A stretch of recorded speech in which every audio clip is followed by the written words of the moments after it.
Last week. My opening statement is moments away, plus Jason Chaffetz, Sheriff Joe Arpaio, and a street justice from the suburbs of New York City. But first, Hawaii's nearly 1.5 million residents, plus countless tourists there to enjoy the beauty of the islands, are still trying to catch their collective breath tonight after a panic this morning. That panic set off by this emergency alert sent to cell phones across the state, warning of a ballistic missile headed their way. The frightening alert even going as far as to warn, quote, "This is not a drill." It wasn't until 38 minutes later that a correction was sent to cell phones, saying it was all a false alarm. The reason for the mistake, according to the embarrassed Hawaiian emergency state officials, somebody pushed the wrong button. Here's the governor. What happened today was totally unacceptable, and many in our community was deeply affected by this, and I'm sorry for that pain and confusion. I'm too very angry and disappointed that this happened. We're doing everything that we can immediately to ensure that it never happens again. No word on who specifically is responsible for hitting the wrong button. But we'll have more on this developing story throughout this hour, including with former Jason Chaffetz, former congressman, in just a few minutes. But first, my opening statement. The difference between President Trump and other presidents is his transparency. No political correctness, no talking out of both sides of his mouth, but instead a hard-nosed, what you see is what you get successful negotiator. But no, rather than applaud him for that transparency, the president's haters would rather take him down, preferring to get in the way of our economic success and international strength. Their hatred of this man is so all-consuming that they would rather obstruct and resist, dooming us to failure because they do not like his transparency. Now, I want to be clear. It's not the transparency, but the hatred so intense that puts us in danger. Hatred like this. Today, the world is suffering from the real Donald Trump. Come on, let's go. What are we talking about? Let's clap for that. This idiot is the president. The guy is a fool. Come on. Our government today, with the prompting of our baby-in-chief, has in chief, I call him. Did you notice how he had to read everything, that the only time this guy could lift his eyes off the page was to curse? And then there's Chelsea Handler, who just this week weaponized a person's alleged sexual preference by tweeting something aimed at President Trump and a Republican senator in that DACA meeting. It was so vile and homophobic that I won't lower myself to show it to you. And by the way, since when do sexual preferences matter to Hollywood? And Sean Penn. This week, he called the president an enemy of the state and an enemy of mankind. Somewhat screwed up, since he immortalized Hugo Chavez, the Venezuelan dictator, accused of so many human rights violations. Hey, Sean, when'd you stop beating your wife? That's a rhetorical question, of course. These Hollywood celebrities are so full of hate, they would rather our nation fail so that they can blame it on the president. These Hollywood hypocrites, now trying to be the voices of moral indignity, were complicit in their silence of the Harvey Weinstein casting couch and the sexual predatory behavior, the open secret in this den of iniquity.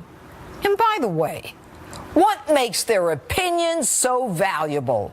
These actors have little, if any, responsibility, liability, or consequence for their performances. They have a bloated sense of self-worth compared to us, who might be lucky enough to be at the same pay scale. Their megaphones are in no way commensurate with their morality or their contributions to society. We're real people, and real people in the real world do not get a redo. 20 takes every day to make something right. In short, actors are nothing more than people pretending to be other people. My own daughter took acting lessons for almost a decade. When at 16, she announced she did not want to act. Stunned, I said, why? She said, I don't want to say something that someone else wants me to say. I want the words that come out of my mouth to be mine. That from a 16-year-old. And yet these people were silent. These Hollywood hypocrites when their own ideologue was in office. Where was their outrage when Barack Obama was sending millions of dollars to Iran on unmarked pallets and unmarked planes for the release of terrorists? When this president on his last day in office gave $221 million to the PLO and then $4 million to Palestinians to study climate change?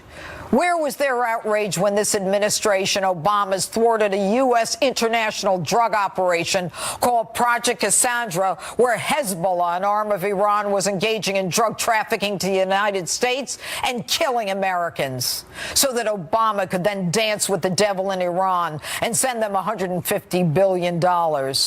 Where was Hollywood's outrage when the president allowed the sale of 20% of our uranium, used by others to make nuclear bombs, and Molly 99 for nuclear medical imaging, to be sold to the Russians with a payback of hundreds of millions going to the Clintons? What was in it for Obama for his silence? And where was the outrage when Obama couldn't stop apologizing for America's alleged sins? Instead, our president, the man who improves our economy, reduces unemployment, brings the stock market to historic highs, passes tax reform already adding $2 million to our economy, building up the military, eliminates the individual mandate, and in spite of being an accused racist, has brought black unemployment, heightened under 8 years of an African-American president, to record lows. So to the actors and the haters out there, put a lid on it. Real people, not actors, not ideologues, elected Donald Trump president. Real people, the ones who only get one take to provide for their families. Your voices don't compare to the voices of the forgotten men and women who live a normal, hard-working life, who heard Donald Trump and figured they had nothing to lose after Barack Obama, took a chance and bought into his lack of political correctness and his transparency, and are now benefiting from it. And that's my open. Tell me what you think on my Facebook page, Twitter, and Instagram, #Judge Jeanine. Joining me now, former Utah Congressman and Fox News contributor Jason Chaffetz. All right, Congressman, a lot to discuss, but let's start with the breaking news tonight and this terrifying false alarm in Hawaii that emergency officials there say it was a simple someone hit the wrong button. What do you say? I have a really hard time believing that. Sorry for my raspy voice tonight, but I got to believe that one person pushing a button and then it takes more than a half an hour to reverse it and put out another communication on the surface. I don't think we should believe that. I know the governor is there, saying this, but somebody's got to go in and verify that, because I have a hard time believing that that's actually what happened. All right, you're saying the fact that there was 38 minutes for them to pull it back tells you that something was going on. All right, let's engage in a theory that you are hinting at, suggesting, or outright saying, and that is maybe something was going on, and that there was a reason for the alert, and that possibly the United States did what it had to do. What are you saying, Congressman? No, I'm just saying it's worthy of inquiry. I mean, it affected literally hundreds of thousands of people. I had friends in Hawaii, one person that I know in Kauai who woke up to this emergency, and the terror that those people went through. They didn't know what to do. I have a hard time believing that somebody just kind of bumped into a button on a computer and then all of that happened. And if that's the case, how poorly designed was that system? I'm just saying we have to verify it. I'm not trying to put any conspiracy behind it. It's just on the surface. How do we verify it, Congressman? How do we verify it? Well, I would love for somebody, I got a lot of belief in Tulsi Gabbard, who's the congresswoman there. Go walk through that and show the person exactly how that happened. Or somebody from the Oversight Committee or somebody who's independent that can come in and look at it and say, all right, show me what you were doing and how this, try to recreate it. And then hold somebody accountable. You can't just say, oh, it's a mistake and pat them on the back and let them keep doing their job. Somebody should be fired and dismissed and disciplined. But in addition to have consequence, which hopefully will happen here, since this is not the Obama administration anymore, if there is a consequence, there should also be a consequence to not just the person who hit the button, but 38 minutes it took them to figure it out. That means something ain't right in River City. That's right. Now, supposedly they're doing a drill, and then I heard that there was a shift change. But who's in charge? And what if there actually was an attack and a missile coming in? I mean, it was a circus of errors, and they have to get that right. And it should be a wake-up call, not only for Hawaii, but for emergency management systems all across the country. I mean, it could be an earthquake. It could be a lot of things. Okay. All right. Let me move on, and I want to move on to the information that we got this week that Devin Nunes on House Intel has apparently made it clear that he believes that the dossier, that fake make-believe dossier paid for by the DNC and Hillary Clinton's campaign was part of the application for the FISA warrant and therefore suggests real clear abuse of government surveillance by the FBI and the Justice Department. The dossier was a bogus document. We know that between the DNC and Hillary Clinton's campaign, there was more than $10 million that flowed into hiring a foreign agent, something that's against the law. They need to look into a guy named Mark Elias, who was the general counsel for the DNC and was involved in the Clinton campaign and had ties to the Podesta group. The Podesta tie into this has not gotten much attention. Right. You have to look at that, and then you have to look at what sort of verification did they put into this document? Did the FBI itself pay and reimburse for part of this? Non-verified then goes and takes this as the impetus to spy on Americans, i.e. the Trump administration. And so I'm telling you, Devin Nunes, Trey Gowdy, Mike Conaway, Tom Rooney out of Florida, they're right in the heart of this. It has taken months for the Department of Justice to provide these documents. They had to threaten a subpoena, get the speaker involved. That ought to be a flashing red light to everybody, but they got something to hide. But now that supposedly they're going to turn over these documents, again, I think the world is going to see what really happened here. Okay, so let's assume that this fake dossier that was paid for and that's full of absurd allegations against the president was created for the purpose of bringing in that FISA surveillance and, of course, as part of the document. Why don't we have the application for the warrant? Who do we have to go to get the application for the warrant? Well, look, it was Jim Jordan in the House Judiciary Committee that asked the Attorney General, asked Rod Rosenstein, the number two. Well, they don't want to give it to us. Do they know? Will they provide that? They said no. They won't. Right, and that's just, so that's not the way our government works. My viewers want to know. Now, where do we go? Now, how do we find out? Enough of this stuff. Enough of going on and on over this thing. Let's find out what the application for the FISA warrant looks like. Who can give us that? Is there anyone other than Sessions and Christopher Wray and the FBI?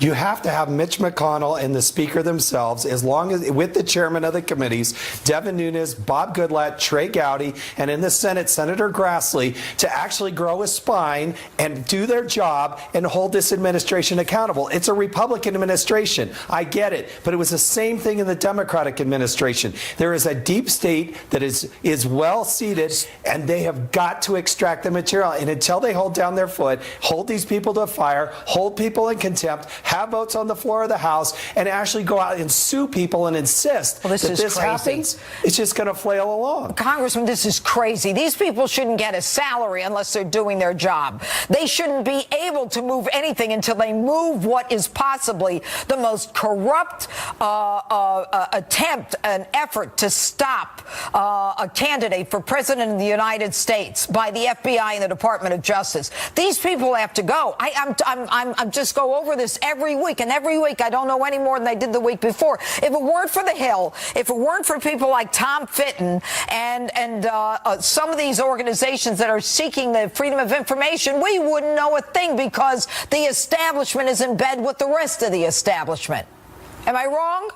Tell me. Subpoenas that come from Congress, the Department of Justice doesn't pay attention to them because the only way that Congress can enforce that subpoena is through the Department of Justice. That needs to change. The only thing that the administration seems to be afraid of are the courts, because the courts can incarcerate and they can fine. And there's got to be an expedited way for Congress to actually get to the courts. That's why Tom Fitton, and I pat him on the back, and Judicial Watch have such great success, is they get before a judge and the judge looks at the facts and says, this is ridiculous. All right, so maybe more congressmen ought to go through freedom of information, because even though they have oversight over DOJ and FBI, they can't get an answer because the deep state is everybody. I mean, how can someone who's the head of the FBI say, no, I don't think I'm going to give it to you? But then they said a few weeks ago, yeah, we are going to give it to you. I haven't seen it yet. Congressman Chaffetz? No, look, Devin Nunes said that they were going to supposedly get them. And I think the key question is not how, when you hear the Department of Justice say, oh, we gave these thousands of documents, the question is what percentage of the documents? Because as Trey Gowdy likes to say, you tell me what percentage of the truth you get, you want me to give you, then you tell me what percentage. And it goes from Fast and Furious to the IRS case to the DEA. You go right on down the list, and you're going to find Benghazi, others, they never gave Congress 100% of the documents. No doubt about it. Jason Chaffetz, thanks so much for being with us. And thanks, more on the false alarm in Hawaii next, including the celebrities you can always count on to say something stupid. I'll tell you who from the Hollywood elite are blaming President Trump for what happened in Hawaii this morning, if you can actually believe that. And next, the panel is here a little early tonight. Chris Hahn and Ned Ryan join me live to talk Hawaii, immigration, and more. Plus, Oprah's name being thrown around as a presidential candidate. Does she have a shot? I hit the streets to find out, and you never want to miss that. All right, so you think she's got a good shot? She definitely has a good shot. You have a good shot.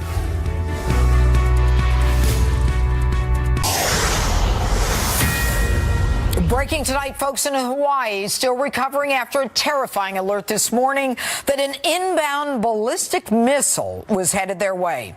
Officials say a worker is to blame for pushing, quote, the wrong button. So much to talk about with my fired up political panel, so let's get right to it. Former G.W. Bush speechwriter and CEO of American Majority, Ned Ryan, and former aide to Senator Chuck Schumer and radio talk show host Chris Hahn join me now.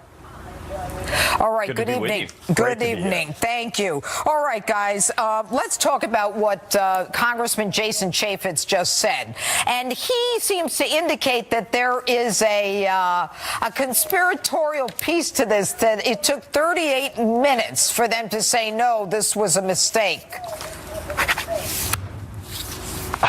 Well, no, I don't Judge, believe that. I don't believe that there's a big conspiracy here, but I will say this. Might be a good time to get some tickets to Hawaii, Judge. What do you say? Come on, Chris, be serious. Why did it take 38 minutes, Ned? You know, we're going to have to find, again, Ajit Pai with the FCC said they're going to investigate, they're going to try and figure out what happened. But what I want the viewers to think about is, thank God today, it looks like a false alarm, we don't know. But imagine this, North Korea, by best estimates, is a year or two away from re-entry technology. And imagine being able to drop a nuclear warhead on American cities in the very near future. We might be 7-8 months away. We might be a year and a half away. Imagine false alarms going for the next, 6 to 12 American cities. That's what I want people to think about and realize we're in a very serious situation. And that's why Donald Trump and the administration are doing everything necessary in their power to bring this to a peaceful conclusion. But we're not that far away. Again, think about if this had happened in 6 to 12 and had not been a drill, had actually been real. That's what we're actually dealing with at this moment. All right. Well, Chris? let's all thank God. Let's all thank God it was just a false alarm. And God knows what caused it. I'm sure we'll find out. We'll get to the bottom of it. But I don't think it's a big conspiracy. I think there was probably mistakes made. Who knows when they were made? You know, with these IT systems, things could be complicated. And people wanted to check it out before they withdrew the alarm. That's all. It doesn't take 38 minutes, Chris, to know that this was a false alarm. The truth is, if you've only, no, wait, let me finish, Chris. If you've only got 20 minutes from the time that, we know something's coming at us, it then doesn't take 38 minutes to say, gee, this is a mistake. Something's off here. Well, look, anybody who's ever had to be on hold with an IT department knows it could take 38 minutes to get an answer all right, about what Chris, happened to the computer. thanks for the humor. All right, let's go to immigration, guys. Now, it appeared that there was an agreement on DACA for the wall, and now all of a sudden there is, a real problem, and it looks like the Democrats coming out of that meeting with that bipartisan meeting want now to hold everything off. What do you say, Ned? Well, first of all, Donald Trump is exactly right, and he's laid out the parameters for the debate. First of all, there has to be full funding for the wall. There has to be an end to chain migration. We have to end this ridiculous visa lottery system. In return, many in his base, and I've done my research, I actually just wrote a piece on this for American Greatness. We are willing to actually strike a deal and say maybe the Dreamers get the green card, they get a 5-year path to citizenship if we get those three things with full funding for the wall, into chain migration, and ending of the visa lottery system. But let me say this also. It's amazing to me the hypocrisy on display here right now. Wait a minute. In 2006, there were 4 Democrat senators that voted for funding for a wall. Hillary Clinton, Barack Obama, Chuck Schumer, and Joe Biden. In 2010, there was a senator by the name of Dick Durbin who wanted to end chain migration. So at some point in the very recent past, these guys were for it, and now they're fighting it. You know why? It's because Donald Trump. What's the difference, Chris? Why did they change? Well, let's start right here with the funding for the wall. I was told in 2016 that Mexico was going to pay for the wall, so maybe that's the president not the issue give us right all now. updates. Come on, Chris. The question, I'm not going to let you go there. The question is, why were these Democrats in favor of it a few years ago and now against it? It's just like my opening statement. They don't want to succeed because they hate Donald Trump. That's right. No, absolutely not. He's mischaracterizing it. There was additional funding for border security, which Democrats still support today, in exchange for DACA and some other things, and a permanent fix to our immigration problem. What is a permanent fix, Chris? What is a permanent fix? Wait. What we're discussing right now, before we get to comprehensive immigration. You have plenty of time, Ned. You have plenty of time. Let me go. Look. We need comprehensive immigration reform that addresses the market forces. Stop, Chris. What is comprehensive immigration reform? What is that?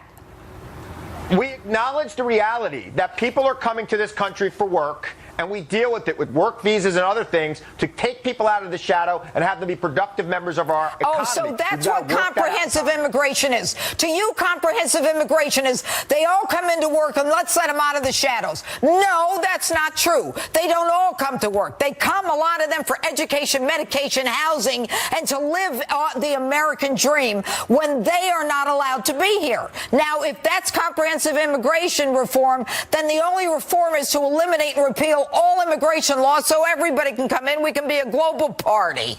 Go ahead, Ned. That's just not what I'm saying. Not what I'm saying at all. Really, Chris, really quick. There's some things that need to be addressed when we get to comprehensive reform. First of all, E-Verify. We need to talk about, really what we need to talk about, Judge, is 40% of the illegals that are in this country are on overstayed visas. We need to actually have enforcement. When visas end, they either have to be renewed or leave the country. We also have to talk about a merit-based system as well. And you know what we also have to talk about in comprehensive reform? Voter ID laws. Okay, but you know what? Here's the question, Chris. Are the Democrats going to shut down the government next week because they are so angry with Donald Trump that they don't want anything to succeed, whether it's DACA, the wall? They can then blame him. The Republicans have complete control of government. The Democrats aren't going to shut down anything. It's up to the Republicans. And if the Republicans shut down government, that's on them. They're not going to. They're not going to. I just talked with a member of the Freedom Caucus right before I came on. He said, we're not going to shut down the government. We have the votes. But here's the other thing. You know what? I kind of wish they would in a way so that the American people could understand what they're up against. Only non-essential employees go home and pay is retroactive. Democrats don't shut down government? Congress will vote for retroactive. Here's the thing. Here's the thing. I would love to know of the 2 million federal employees that cost us $136 billion a year, how many of them are actually essential? You can only drain the swamp, Judge, if you break apart the administrative state. We have 430 departments and agencies and sub-agencies. You guys have been trying to start with actually essential. Go ahead, Chris. Last word, quickly, 10 seconds. Look, I mean, I keep hearing this about the 2 million people and to drain the swamp, and now you're very great with the talking points. You're right on it. You're one of the best I've ever seen. Oh, stop it, Chris. Thanks, guys. Ned Ryan, Chris Hahn, thanks for being with us. The street justice is still ahead, and next, he's the just declared Senate candidate that is America Talking, and tonight, he's on Justice. Sheriff Joe Arpaio joins me next live, and you can't miss this. Justice rolls on with the sheriff in a moment.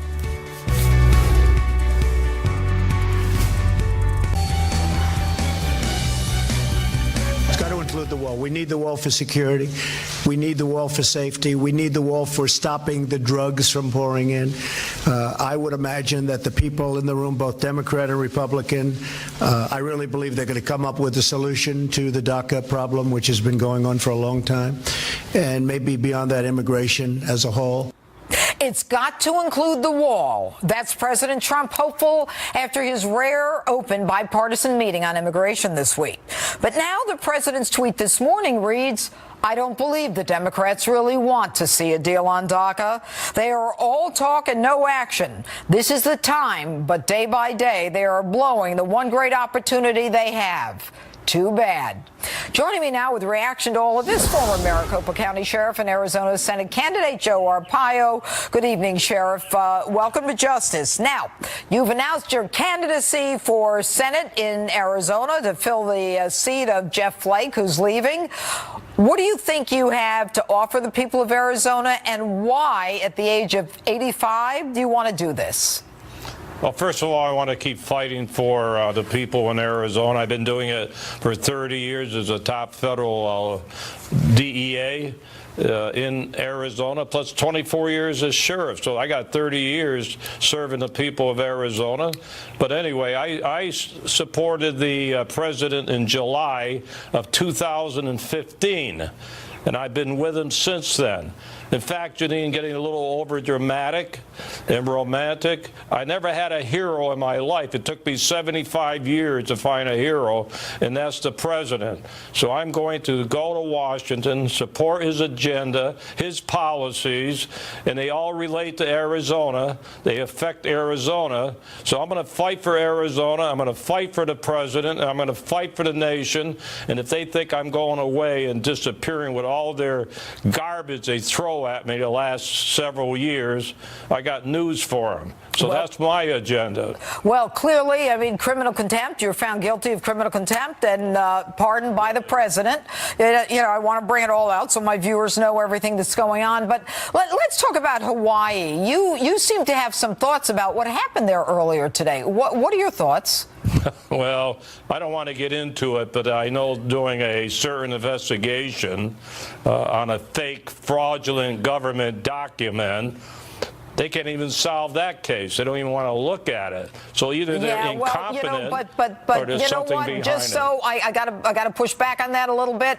That document, the long form, was filed. Let's put that one away. I want to talk about what happened today in Hawaii. What you had some specific thoughts about what happened today. Well, the only thing I'm saying, they can't even solve a phony document. So now they got a problem. There's something wrong with that government.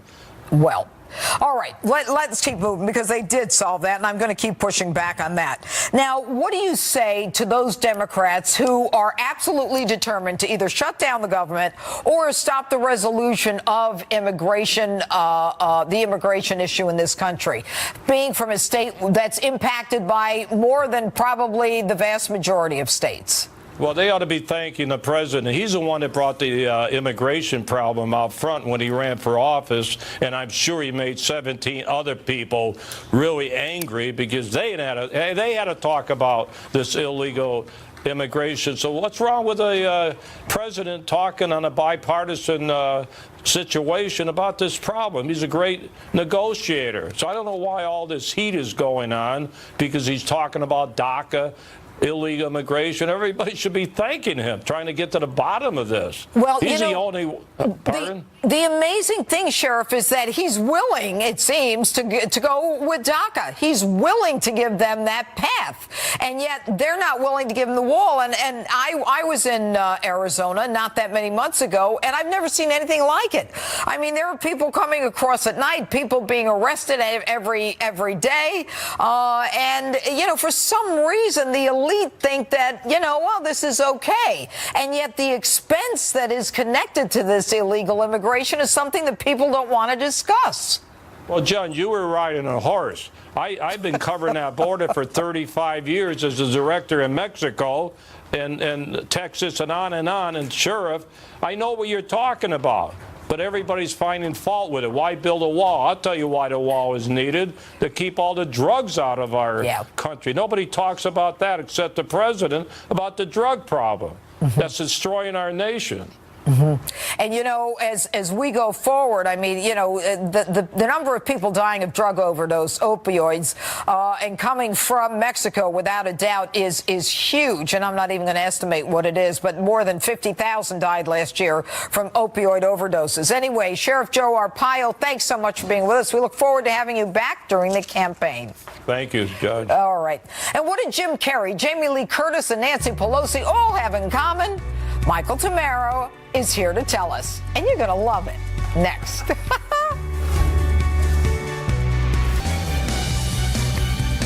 Welcome back to Justice. You can always count on Nancy Pelosi to say something ridiculous, and this comment doesn't disappoint. In terms of the bonus that corporate America received versus the crumbs that they are giving to workers to kind of put the schmooze on, is so pathetic. And that's just one of the most outrageous things I heard this week. And joining me now live to talk about it all, the host of In the Light, Michael Tamaro.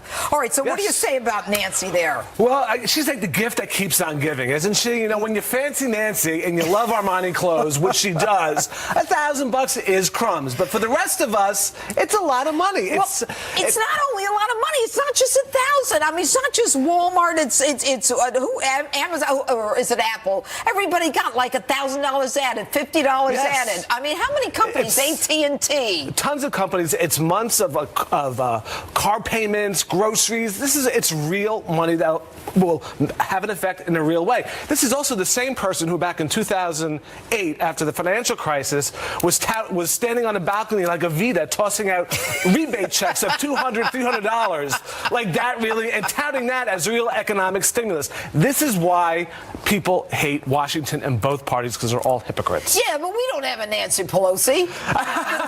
I mean, this one, I remember once I was doing one of my segments because she was talking like this. I said, like a Vita. Like a Vita, exactly. All right, let's go to the next one. All right, now 2 tweets I want to talk about. One is Jamie Lee Curtis, and Jamie Lee Curtis says, this Hawaii missile scare is on you, Mr. Trump. The real fear that mothers and fathers and children felt is on you. It's on your arrogance, hubris, narcissism, rage, ego, immaturity, and your unstable idiocy. Shame on you, hate-filled self. You did this. Ha! Unstable idiocy sounds a little bit like the state of her career these days. But, she's admitted to digestive issues. Yes, that's right. So it sounds like she probably needed a little of that Activia this morning, which she used to push, having some tummy issues. Just saying. Yeah, but wait a minute. How do they blame him for this? Why is this his fault? And the blame goes to the 3 prior administrations, Clinton, Bush, and Obama, for using taxpayer dollars to kick the can down the road. And President Donald Trump is going to be the one who has to fix this mess now. Well, and he is fixing it. Since when did South Korea and North Korea actually get together and talk to each other? That's Trump. For the first time, it's big news. All right. And by the way, there's another tweet by Jim Carrey. I woke up this morning in Hawaii with 10 minutes to live. It was a false alarm, but a real psychic warning. If we allow this one man, Gamoreth, and his corrupt Republican Congress to continue alienating the world, we're headed for suffering beyond all imagination. Before I go to you. What?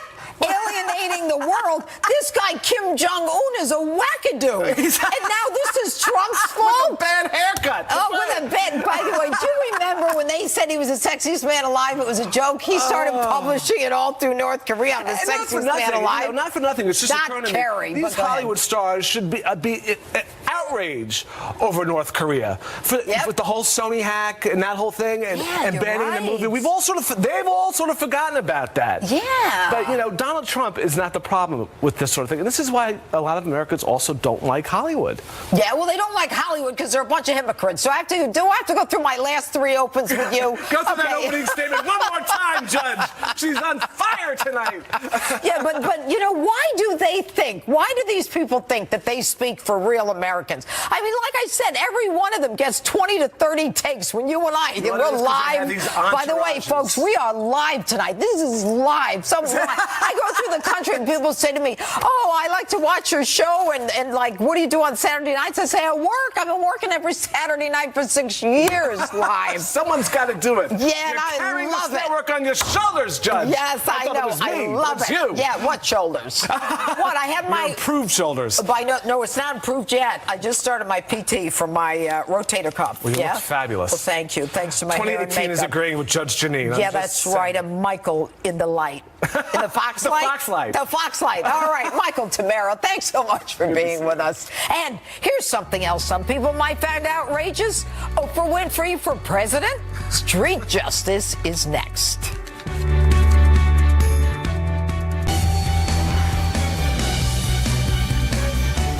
Street justice is back and better than ever. This week, I take you to my hometown in Westchester County, New York, to see if everyone really wants Oprah to run for president in 2020.